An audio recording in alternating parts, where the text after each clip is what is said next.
আমরা ভাবি যে আমাদের ঐক্যমত কমিশন যেখানে উচ্চকক্ষে পিয়ারের ক্ষেত্রে অন্যান্য দলের নোট অফ ডিসেন্ট থাকার পরেও নিজেরা সিদ্ধান্ত নিতে পেরেছেন যে উচ্চকক্ষে পিয়ার থাকবে, সেখানে নারীর ক্ষেত্রে তারা একদমই চুপ। আমাদের নারীদেরকে কিছু চেয়ে আনতে হবে তাদের কাছ থেকে।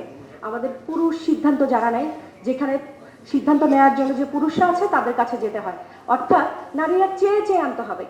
কেন আপনারা যে কোটা প্রথা উঠাই দিলেন, যে কোটা নিয়ে আমরা আন্দোলন করলাম, সেখানে কেন আপনারা নারীদেরকে জিরো করে দিলেন? কেন নারীদের সেখানে রাখেন নাই? আপনাদের 54 বছরের বাংলাদেশে এখন পর্যন্ত কি একজন নারী চিফ জাস্টিস পেয়েছেন? পান নাই। আপনারা এখন পর্যন্ত একজন নারী প্রধান বিচারপতি পান নাই। জুডিশিয়ারির মতো জায়গায় আপনারা 100-150 নারী দেখাতে পারবেন? আপনারা আমাদের যে সকল সরকারি চাকরি আছে সেখানে কি নারীর অংশগ্রহণ সঠিকভাবে দেখাতে পেরেছেন?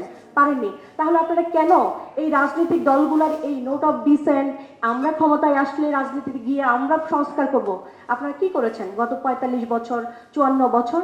আপনারা কি কিছু পরিবর্তন করেছেন? করেন নাই। পাবলিক রিয়াকশন, দেশ গড়ায় আপনার মতামত।